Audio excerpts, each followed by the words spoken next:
Hello and welcome to EPR with your favorite environmental enthusiasts, Nic and Laura. On today's episode, Laura and I discuss challenges in leadership. We talk to Alan Kolok about ecotoxicology, community involvement, and writing books. And finally, here are some fun facts about the Colorado River. It is the sixth largest river in the U.S., provides water for over 40 million people, and has some of the best whitewater rafting in the country, which kind of makes me jealous. I haven't done that in forever, and now I want to. So, yeah, how about that?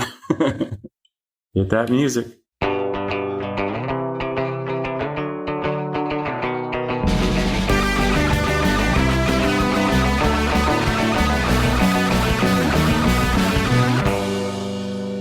The AEP is hosting a webinar called Protecting Pennsylvania's Aquatic Ecosystems from Thermal Discharge in an Era of Warming Climate on Wednesday, April 24th at noon Eastern Time. And check it out at paep.org. And now it's time for a 30-second sponsor fun time jamboree with Nic. Ready? Yeah. Go. Okay, so Laura, maybe you have extra cash lying around.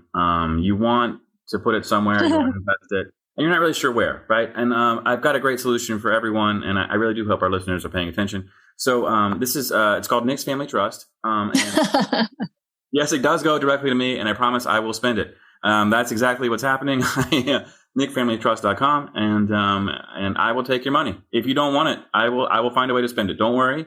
I will do that. So that's our 30-second sponsor is please pay me for no reason. That's what I've got for you today. Oh, nice. That's worth a try. I got to go see if that website exists. Right. Okay. If you would like to fill that spot with your own sponsorship, doesn't have to be funny, and get the money going into your account, hit us up at environmentalprofessionalsradio.com. We are also super excited to announce that EPR is hosting our second Ask Me Anything on Wednesday, March 27th at 6 p.m. Eastern.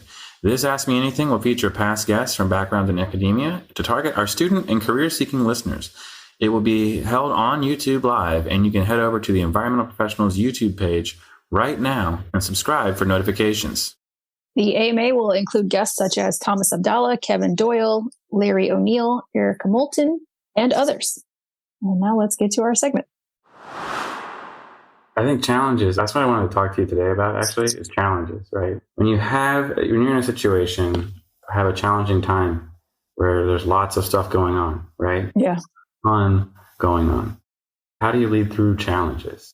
Well, I always go back to being a role model and thinking about, if you're the leader in the situation, what does everyone else need to see you doing? So there's a whole movement of people who say, be vulnerable and blah, blah, blah. But I think in challenging times, people need someone of strength. And you could be crying behind closed doors, but you need to show up with hey, everybody, it's going to be fine. It's going to work out. I'm here to help.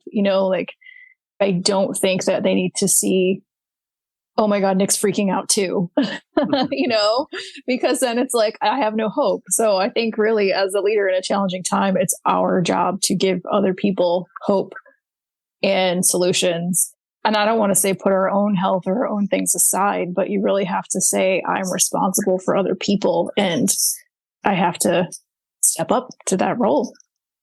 Yeah, it's almost this is one of the things we talk about a lot, right? Is you have to teach people how to lead in order to lead. And it's almost like a self-fulfilling prophecy. The more you teach what leadership is, the more other leaders know what to do in situations. And then there's always going to be, no matter what, a situation where you still have to come in and say, okay, come on, let's go. Let's go deal with this. Let's take it. I'm here at the front of the ship, rowing as hard as I can. Let's go. Right. It's funny because I thought earlier in my career that you would get to a spot where all you need to do is, help guide folks and then let everything run. And you're like, oh yeah, I'm done. I did it. I am done. I'm over. Yeah. But no, it's really not the case. It's a lot of times where you've got to, that engagement is really, really important. And it always is at every level, I think. And it's funny, I was just doing a course on leadership yesterday. And it's one of those things where the thought that came through my head was, it's one of the phrases I liked is that everybody's a leader to a degree, right? There's always, I'm not in a leadership position, but you can still be someone who people turn to for advice, or you can still help people when they need it and be supportive, be a champion for yourself and others, and you'll start doing those kinds of things. So it's really neat to see there's layers of it. I think a lot of times we just think of it as one thing. Yeah. The person in charge is the leader, and that's not always true sometimes. Sometimes you have somebody who's in charge and they're not actually leading, they're managing. And those two, I don't know if we've ever talked about the difference between those two, actually. Probably shouldn't dive into both those topics today. That one's a topic in itself. But yeah, self-leadership is a big thing too, because yes, there are people who are not in charge of other people on an org chart, but being a leader of your own self and making sure that you are being responsible and you are showing up. And even because peer watching is observation is a real thing too. So as you come into work, you can lead from the side. If you're coming in and doing a great job, others see you being rewarded for that job, or you just being rewarded with your own, gratitude and things that you're doing. So self leadership, I think, is important and something that we don't teach to people either. And again, it's like if you're telling people, so it's walking the talk, right? So if you're telling people things are going to be fine, this is temporary, we're working through it, and then someone catches you having a conversation where you're complaining or where you're saying the opposite, that all unravels. Like you have to really believe it and do it and live it is part of being that leader. Yeah, it's a lot of trust that you have to have with your staff and with your teammates. And, you've got to be able to earn it. What is it? It's like, the way I like to think about it is like trust is something that, it's like, if you think of it like a bucket of water, it takes a long time for it to fill up one drop at a time, but it's real easy to kick over. Yeah. Yeah. It's a real big challenge for leadership. So, but yeah, I think it's fascinating. It's just fun to see that there's layers and nuances to it sometimes that, you're still learning. I think that's the best part for me. I'm still learning a lot about what people expect of me, what's needed of me. And yeah. And taking the challenge baton, so to speak, and being like, all right, let's go. I got this. Come on. We'll see. We're going to roll down this hill. We might be bumped and bruised, but we'll get to the bottom, Well, and I think that the challenge is where true leaders are made, right? You can be a leader, think you're a leader until things get tough.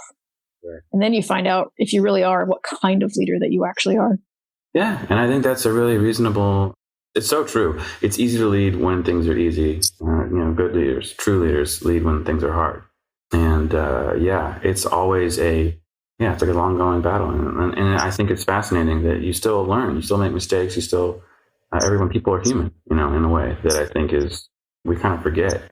And that was one of the things I liked about what we were talking about yesterday. And it's just kind of like, yeah, but like the integrity part, the trust part, those things have to be there. You've got to be there for people and be honest, like you said.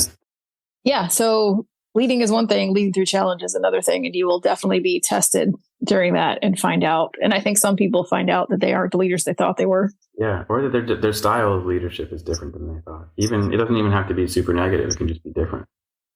Yeah. I think that's fair. Okay. Let's get to our interview. Welcome back to EPR. Today we have Alan Kolok, professor of ecotoxicology at the University of Idaho and author on the show. Welcome, Alan. Good morning, everyone. Good morning, Laura. Good morning, Nick. Good to see you. Awesome. It's great to have you here. Before we get into things, can you just tell us a little bit how you got into and maybe what is ecotoxicology? Yeah. Ecotoxicology is the study of chemicals, most often anthropogenic chemicals made by humans, and their fate, their ultimate existence in the environment, their transport, how they move around in the environment, and then the effect that those chemicals have on living organisms, whether that be fish or birds or mammals or humans. In that other part of your question, the way that I got involved in this is that I've been interested in the environment ever since I was a little kid. I grew up during the era when the advent of the Clean Water Act occurred in the 70s, when the Clean Air Act occurred, the initiation by President Nixon of the Environmental Protection Agency. So all that political maneuvering back in the day was really had a large impression on me and really made an impact. And it kind of And I didn't realize it at the time, but it really shaped my career for the rest of my life. Yeah, that's really fascinating. You know, as someone who grew up when these are already in place, like not really having an understanding. I can kind of visualize the nightmare it'd be if we didn't have them. Absolutely. But Yeah. I don't remember a time when we didn't have them, right? Yeah, absolutely. You're absolutely right.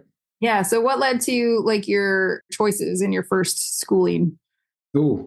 Well, I'd like to say that it was a straight and narrow path, but that's far, far from true. After undergraduate school, where I wasn't really all that stellar, quite frankly, I was a B student. I mean, it wasn't bad, but it was just, I was a slightly above average student.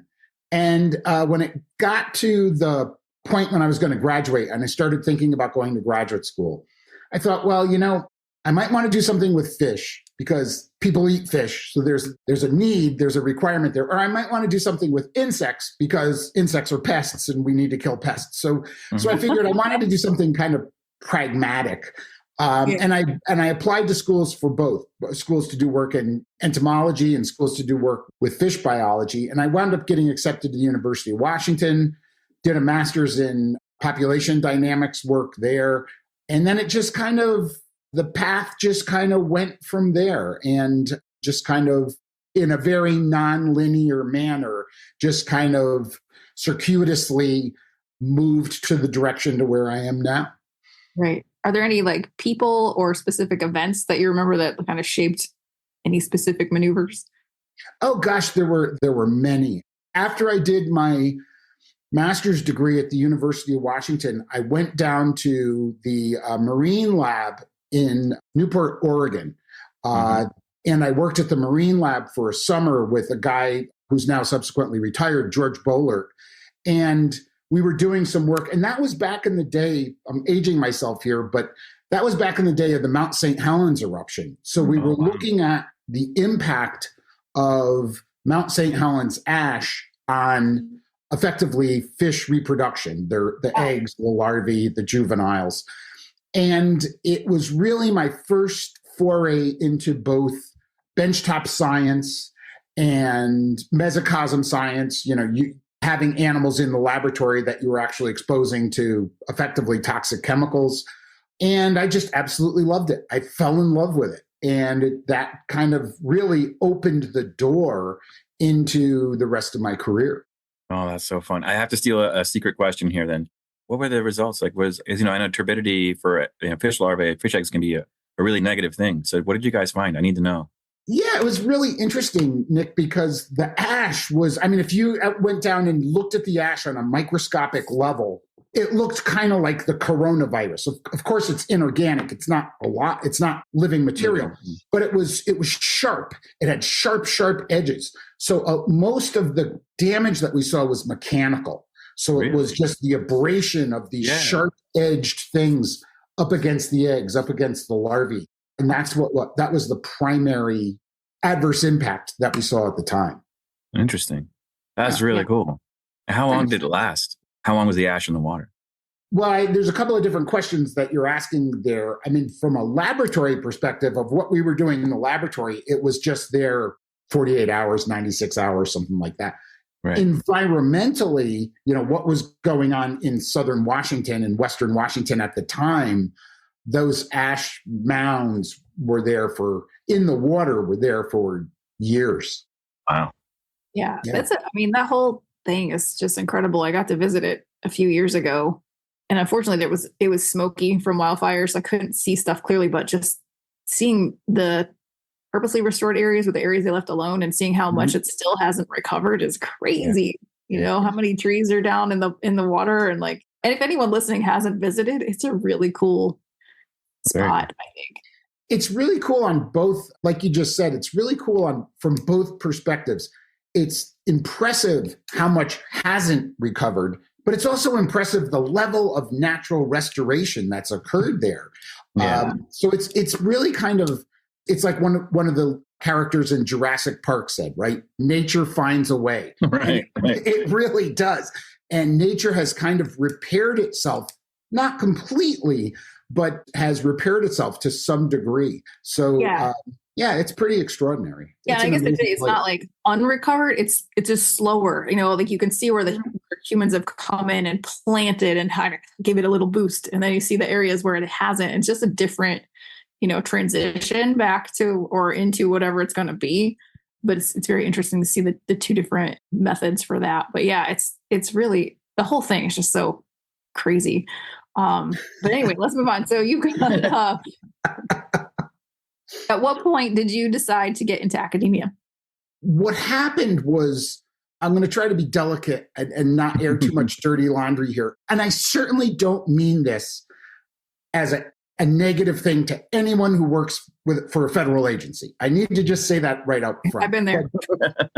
After I did my work at Oregon State, I applied for and received a job working for the U.S. Fish and Wildlife Service.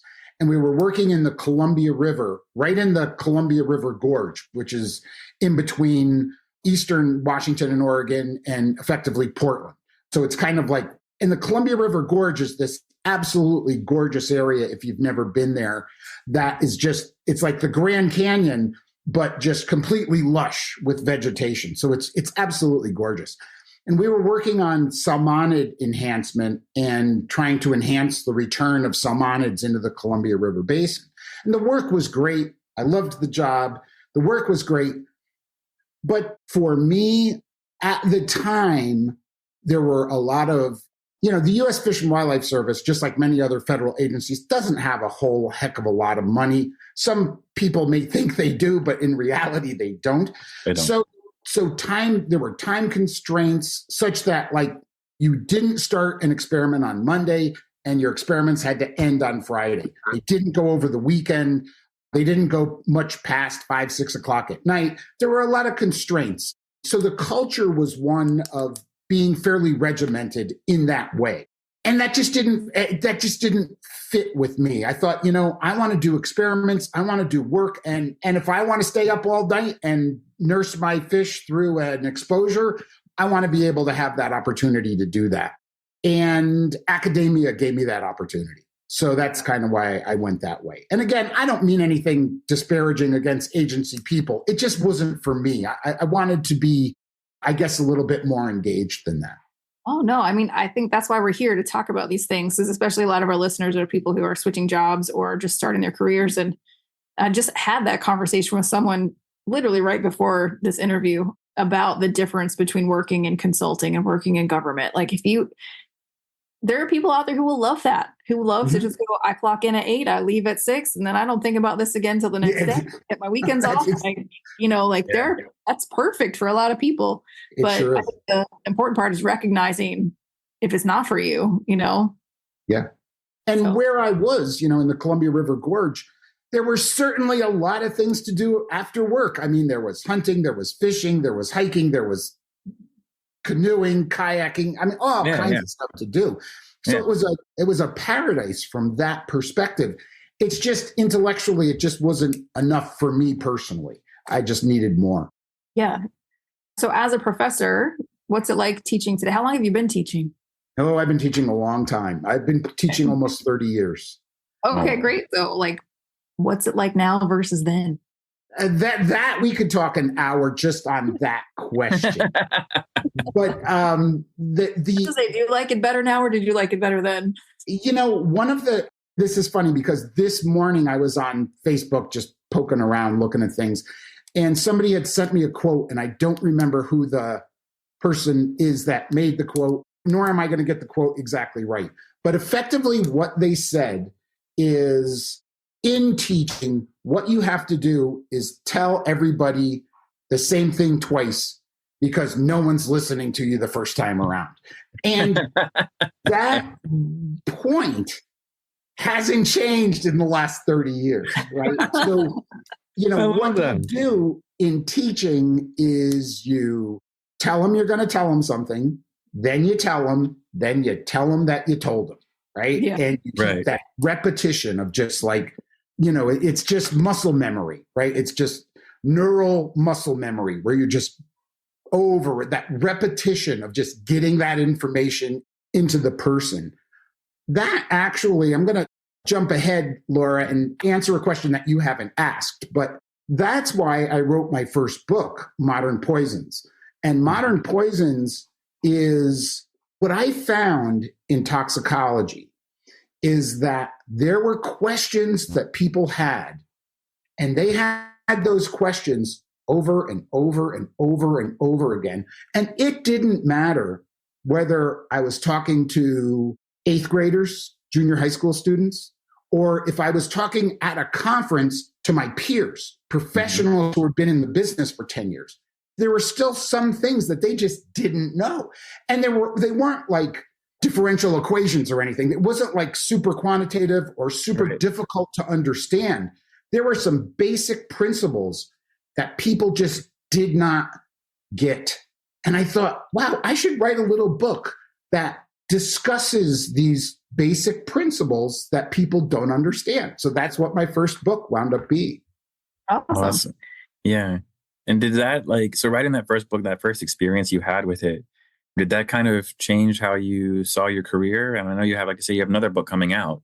It was like, oh, I love writing books as well. Let's go. Let's keep going.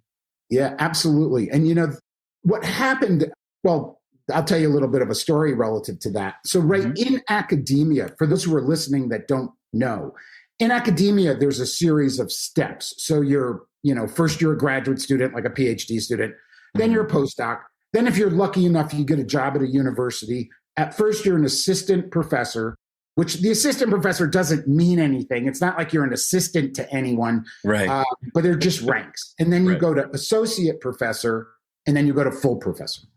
Once you get to full professor, you're like, however big the hill is, you're at the top of the hill, right? And there's really nowhere else to go. So that's kind of the end of the story. You're at the top of the hill and it's like, okay, what do I do now? And you're relatively young. You could be in your, mid 40s or something like that. So you have another 20 years of work. So what do you do now?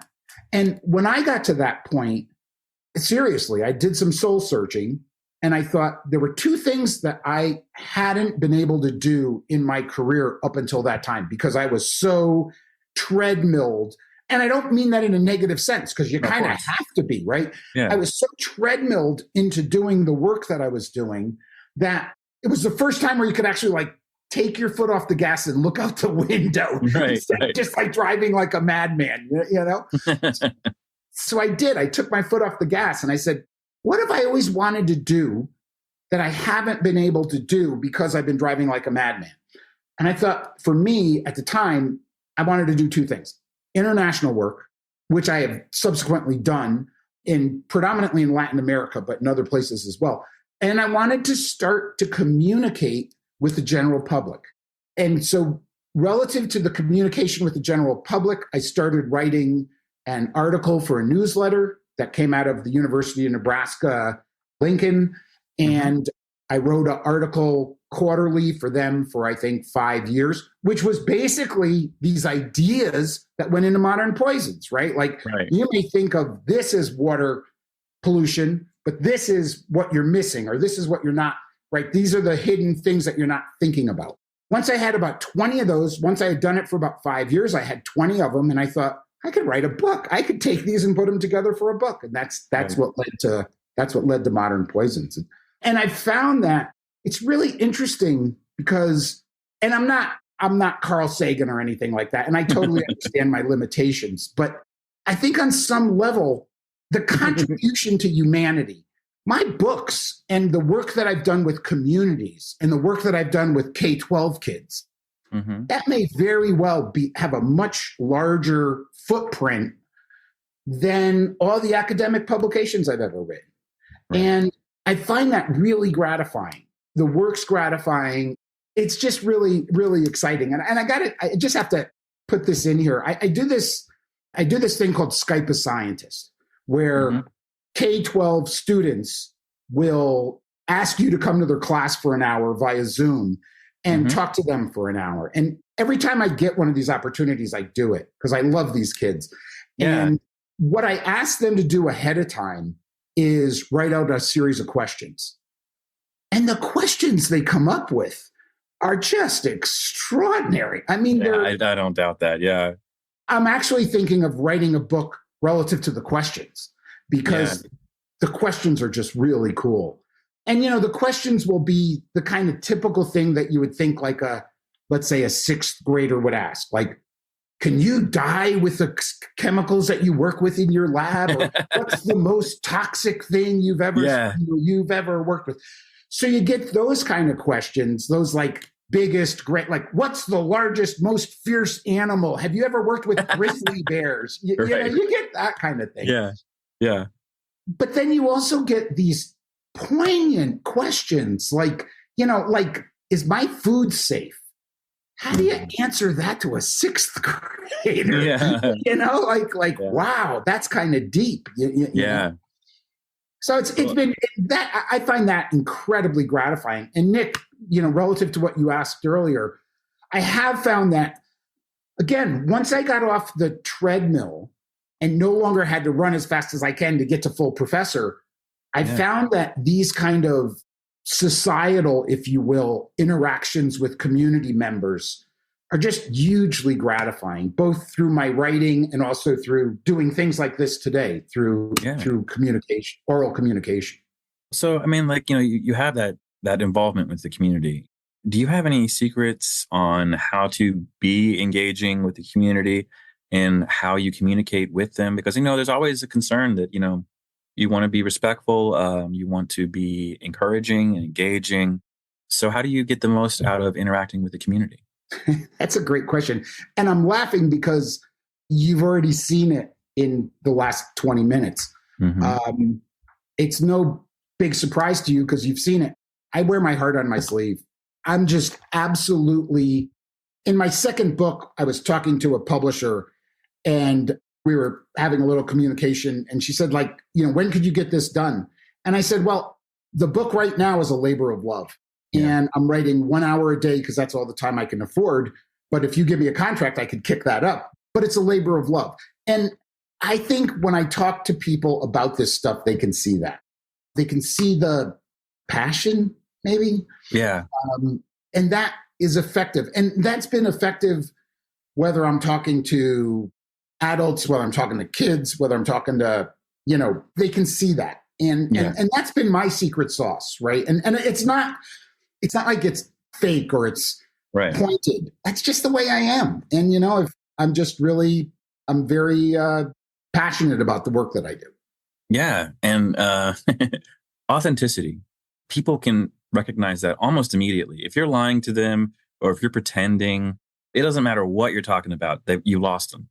So I love to hear that that's one of the things that you really bring when you do work with the communities here. And I want to talk a little bit about some of that work that you're doing. Like you're working on the Columbia River Basin on a monitoring project involving crayfish. So tell us a little bit about what that is.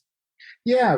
Today in environmental science, there's a lot of opportunity for individuals to do things like adopt a stream programs where you can go out, your church or your civic organization or your school, right? You could adopt a stream, you can go out, pick up garbage, do whatever.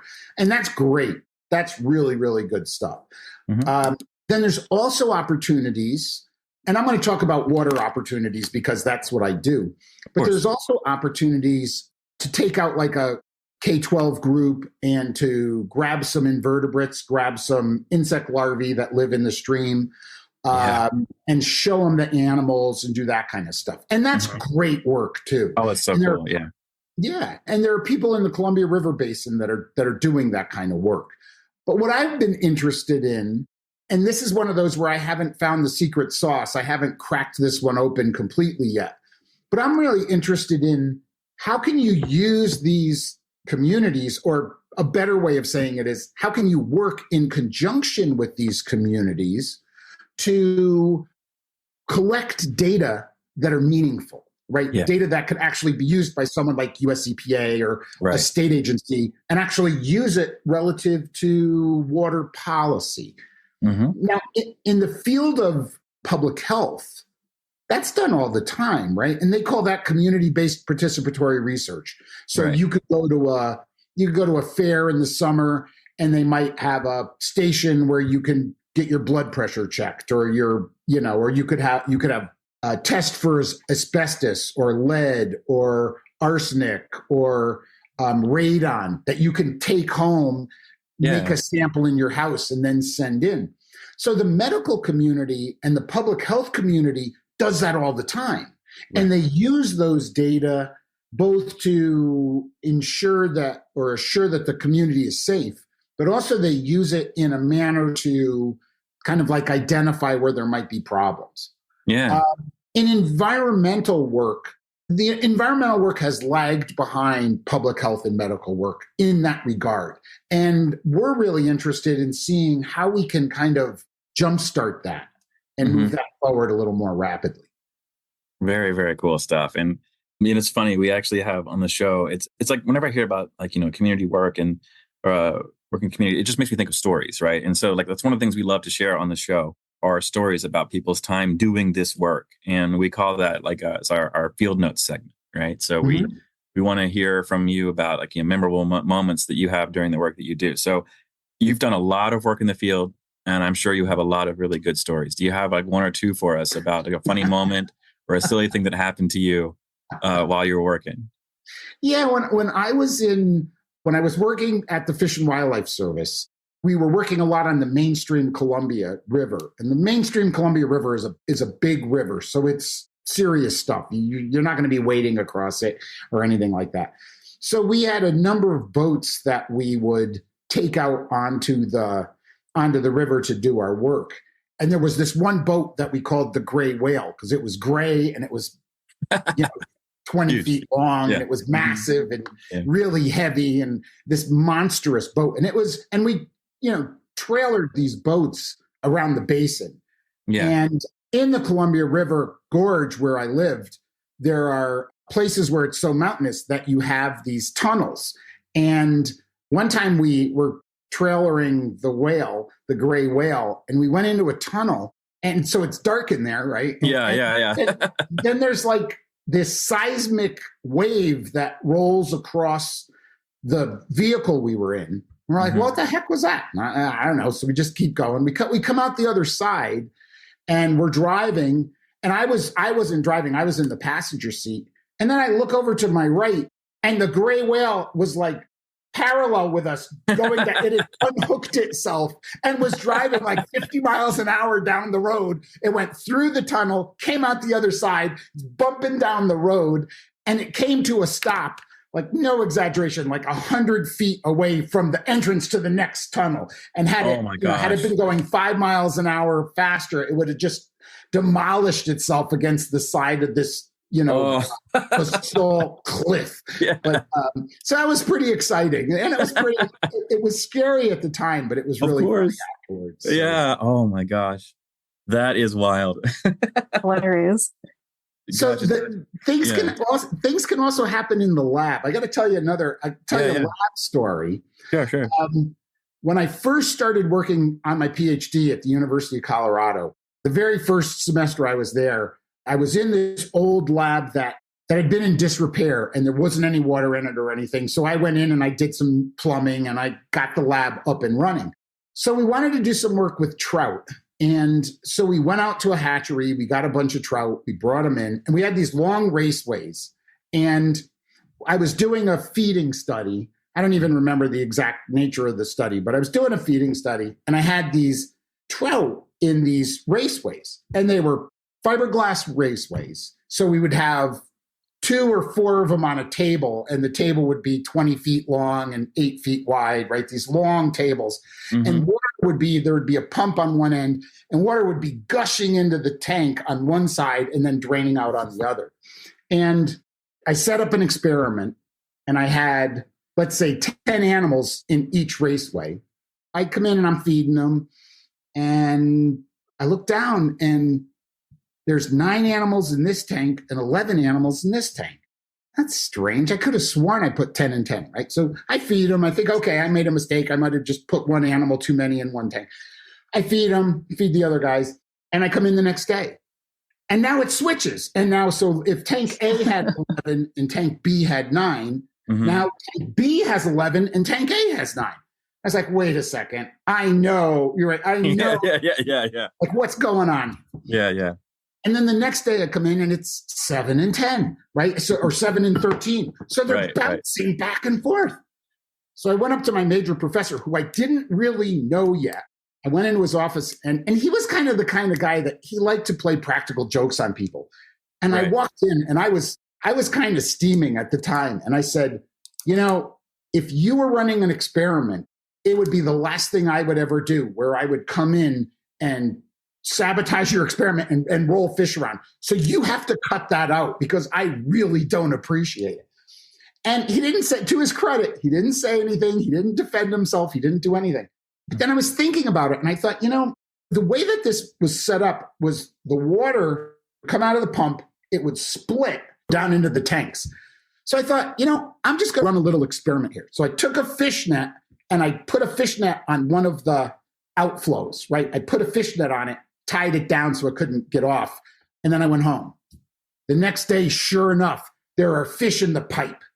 At night, they're salmon, right? Salmon swim upstream. They were swimming up. They were swimming through the pipe and coming out the other side. So here I am, a first semester graduate student, and I accused my major professor of sabotaging my experiment, and the fish were doing it. So, that's so funny. That's too funny. I love that.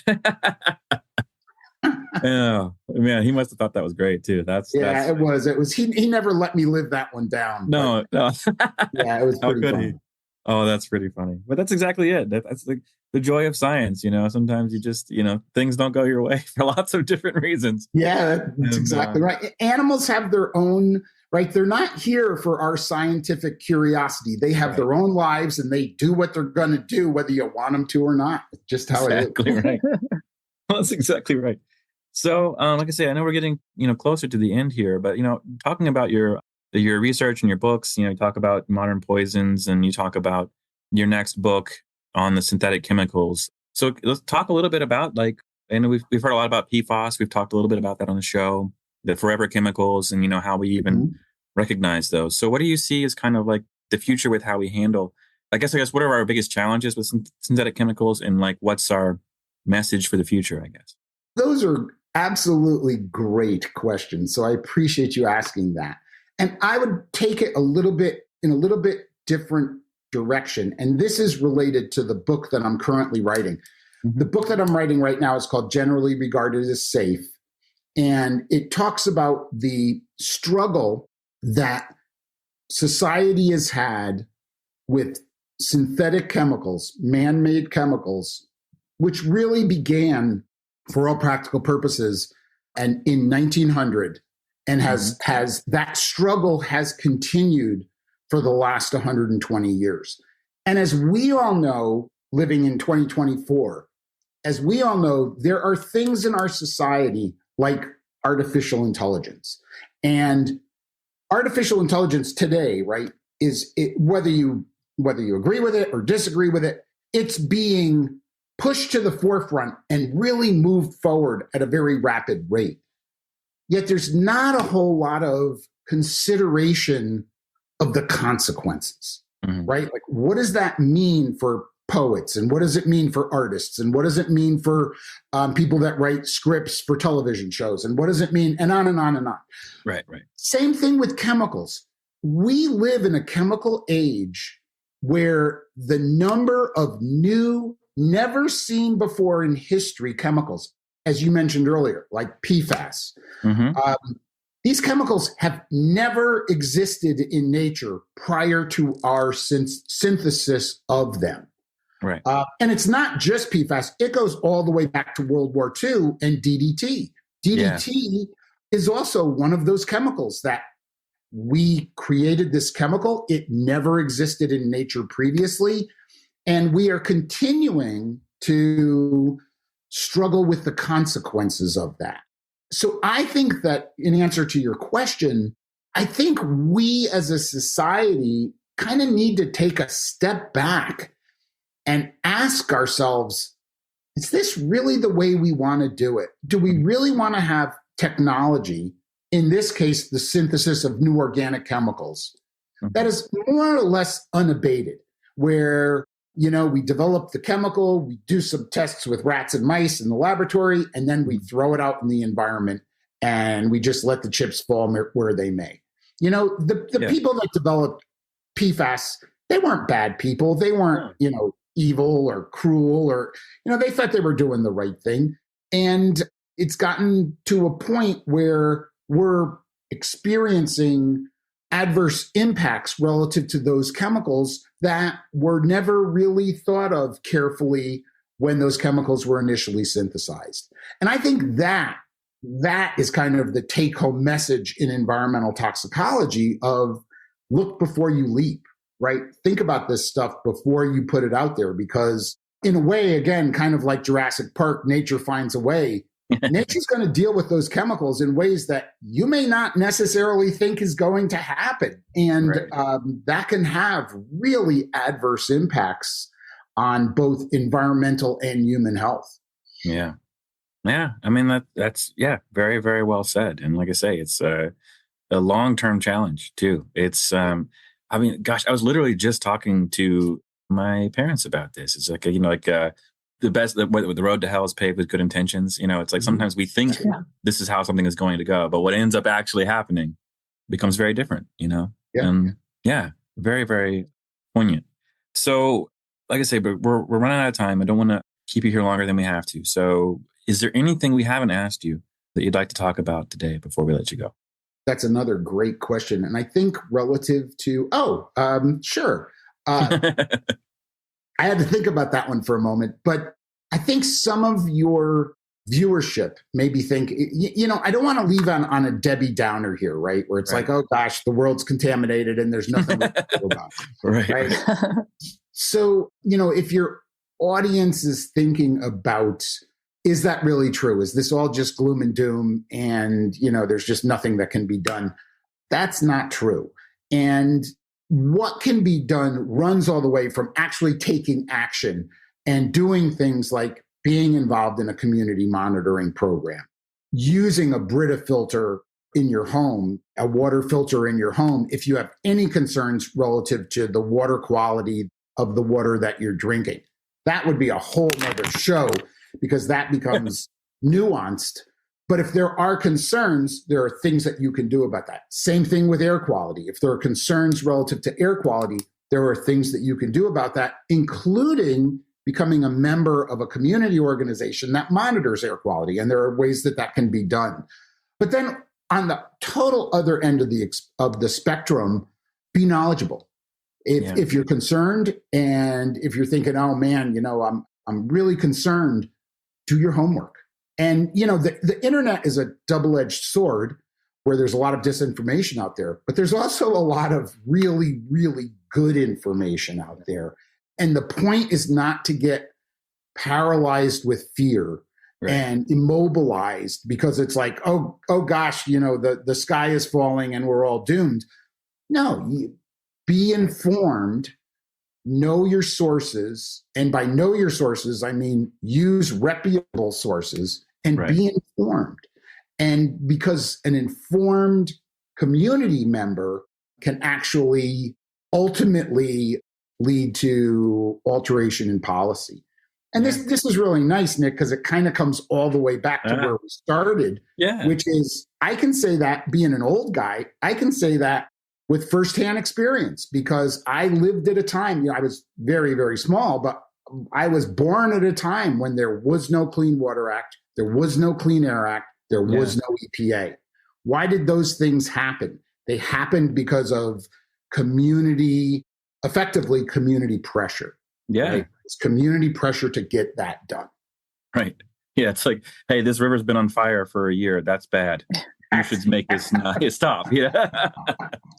That's exactly right. That's exactly right. Well, yeah. Alan, thank you so much for being here. Like I say, we love to have our guests available to our listeners. So where can people reach you if they want to get in touch? Yeah, people can get in touch with me via my webpage, which is alanskolok.com, or they can actually email me at akolok, AKOLOK, at UIdaho, University of Idaho.edu. Thank you so much. Oh, it's been my pleasure. This has been really fun.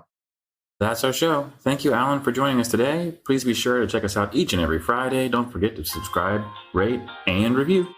See you, everybody. Bye.